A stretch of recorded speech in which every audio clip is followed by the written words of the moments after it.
Hi, question at school.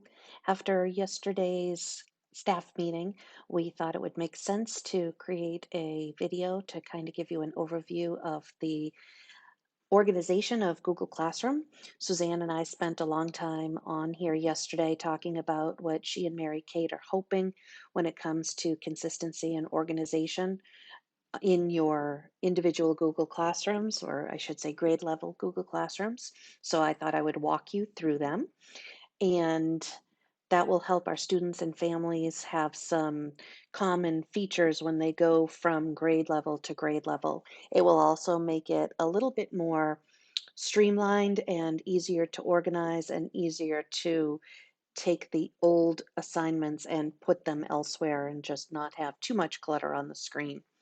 So Suzanne spent a good amount of time yesterday taking grade six's courses or grade six's structure and just tweaking a few things that I'll walk you through. All of your grade level Google Classrooms have features that you're going to see here already. So for some of you, it's not going to be a heavy lift to be able to change these things. Suzanne suggested that we start from here forward using the system, and then as we have time, work from here backward to be able to organize what's already been done, which is what she's done here. This is not your actual Google Classroom. I'm not messing around with it. This is the copy of it, but it will give you an idea of what to look for. So that being said, I want to bring your attention to the left-hand side. These are all of your topics. When you create a new topic, it automatically puts it into this list on the left. You can move topics around by clicking them and dragging them somewhere else. So they're easy to move from one place to the other.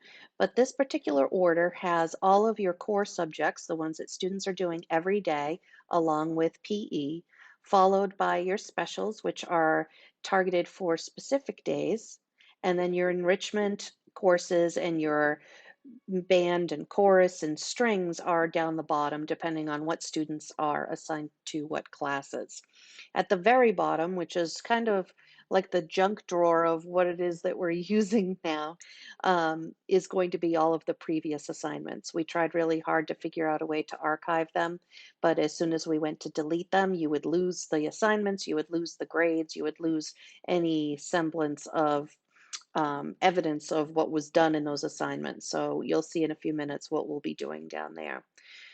You'll also notice that when you look at your structure, you have the topic of your course and the fact that it's listed every day or what day it is or if you have it.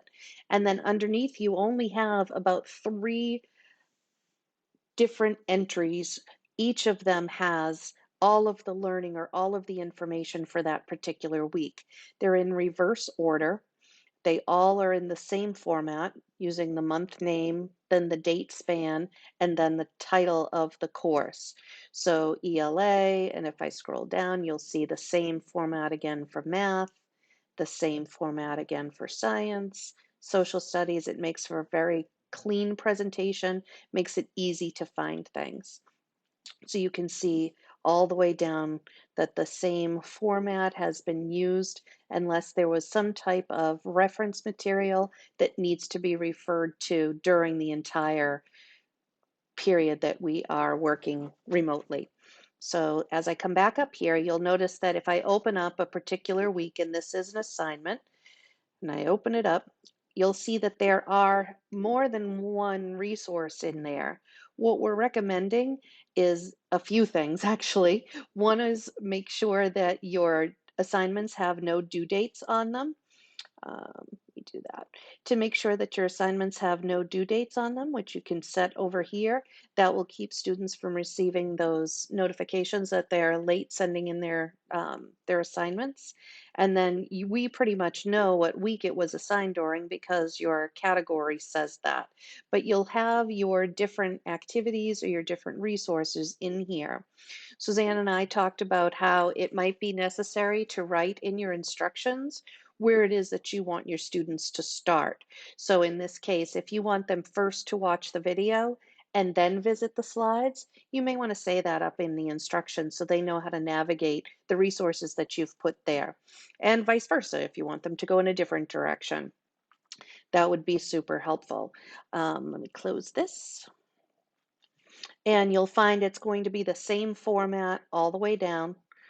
All of our assignments have been put into collections by date, and then any type of resources or any information that needs to go into it are then layered on top of it. This would be an example of maybe how you could put the instructions in here. Watch the video, then do this. Don't forget to give your best effort, all that good stuff. And so having that in there in the instructions could be helpful too. So those are all part of the suggestions that we're making. And then as you scroll all the way down, because what we're asking is that we only carry 3 weeks of learning under each topic. That means next week, when we hit our fourth week of having online resources, then we're going to want to drop some. And what we've decided is all the way down at the bottom, if you can create a topic for previous assignments. Suzanne put in any of the previous ones that were there before.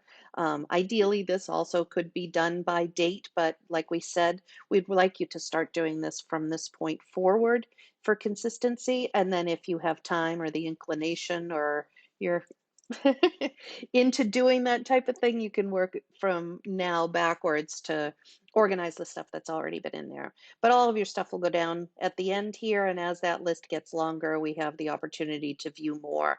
So if students don't need this information or teachers don't need this information, it pretty much is out of the way. It doesn't clutter up our screen, and it gives you access to it moving forward.